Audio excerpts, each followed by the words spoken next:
এয়া দেখিছেনে একদম ৰ'দ ওলাইছে দেই 9টাহে বাজিল বাকী সকলোকে অন্য এটা নতুন ভিডিঅ'লৈ পুনৰ স্বাগতম জনাইছোঁ এতিয়া ইয়াত এৰত আহিছোঁ শাক উঠাবৰ কাৰণে এয়া বা আহিছে ইফালে মা দেউতা চব আহিছে গোসানী দুজনী আহিছে এয়া চাওকচোন শাক শাক শাক শাক শাক একদম মানে বহুত শাক হৈ আছে দেই এতিয়া শাক উঠাওঁ গৰু বিহুৰ দিনাখনো খোৱা নহ'ল 1 তাৰিখেতো ভাত নাখাওঁৱে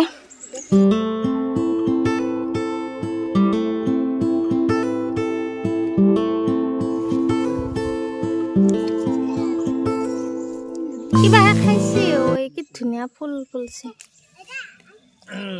মই কাপোৰজোৰা পিন্ধো নাকি গোখানি গা ধুবা না নামৰে নামৰে দিদিং নামৰে নামৰে নামৰে শাক তোলা শাক উঠে দিয়া এয়া উঠাই লৈ আহিলোঁ দেই শাক কিন্তু চবখিনি উঠাব পৰা নাই এতিয়া আকৌ খেলা চাব যাওঁ দেই যিখিনি পাইছোঁ সেইখিনি লৈ আহিছোঁ আৰু এইখিনি চাফা কৰিব লাগিব আৰু এইয়া চাওক আমাৰ তিনিজনৰে বিহু বুলি ইমানবোৰ বিহুৱান উঠিছে দেখিছেনে ইফালে এয়া গোসানীৰ এইবিলাক এই চাওকচোন ইমান এইখিনি হৈছে মামাহঁতৰ ফালৰ দেই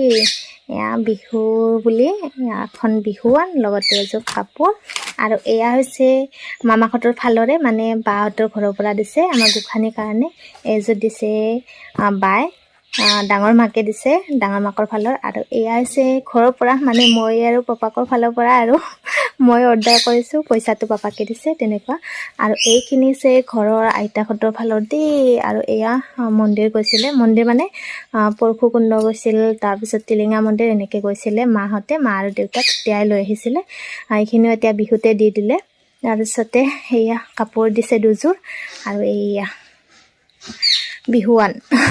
এইটো দিছে আমাৰ পতিদেৱক দাদাহঁতৰ ফালৰ পৰা দেই দাদাক আৰু নবৌকে দিছে আৰু এইখন দিছে মাকে আৰু এইখন দিছে শাহুৱেকে আৰু এইটো পিন্ধিলে শাহুৱেকে দিছিলে এইখন আৰু এটা গেঞ্জি দিছিলে পিন্ধিলে আৰু এযোৰ মোক পতিদেৱে দিছে দেই বিহু বুলি আৰু এযোৰটো পিন্ধিলোঁ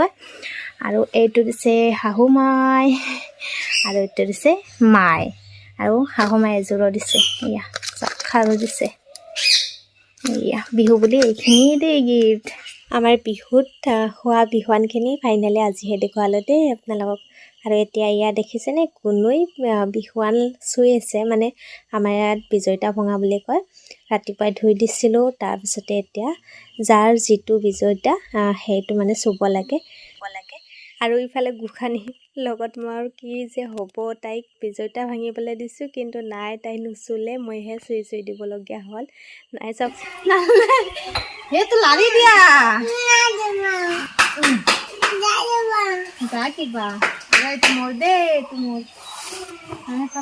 আৰু ইফালে চাওকচোন দুপৰীয়া ভাত সাজ বনাবলৈ ৰান্ধনি কিমানজনে লাগি আছে মুনুই বোলে আজি কণী অমলেট বনাই খুৱাব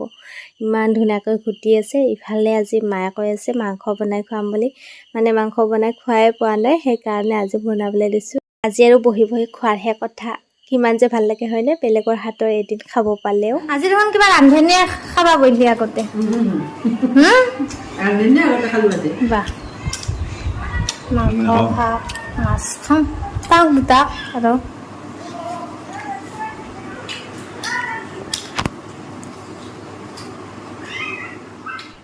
বিহু শেষ হ'ব হ'ল জানেনে এতিয়াহে আহিছোঁ পাৰ্লাৰ মুখৰ অৱস্থা চাওকচোন এয়া পূৰা লাইনত বহি গৈছোঁ পাৰ্লাৰ আহিছোঁ কাৰণ আমাৰ ওচৰতে ফাংচন হ'ব যিহেতু সেয়েহে আজি আহি গ'লোঁ আৰু টাইম মিলাই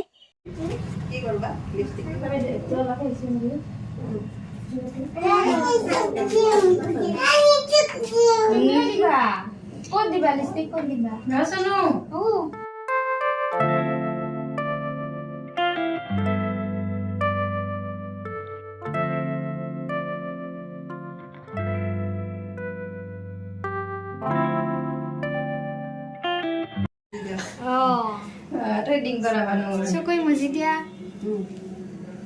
পাৰ্লাৰৰ পৰা আহি ডাইৰেক্ট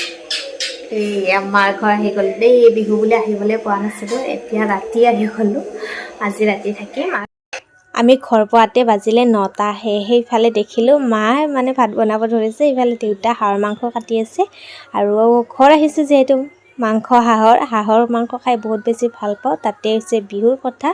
এয়া ফাইনেলি মই বনাবই ধৰিছোঁ, কাৰণ দেউতা আৰু মা অলপ কামত লাগি আছে। মই কেৰাহীৰ কাষত বহি লৰাইহে থাকিব লাগে। বাকী যোগাৰ পাতি মানে মায়ে কৰি দি আছে, আৰু দেউতাই ইমান ধুনীয়াকৈ মছলাখিনি পটাত পিচি দিয়ে নহয়, খাবলৈ বহুত টেষ্টি হয় তেতিয়া।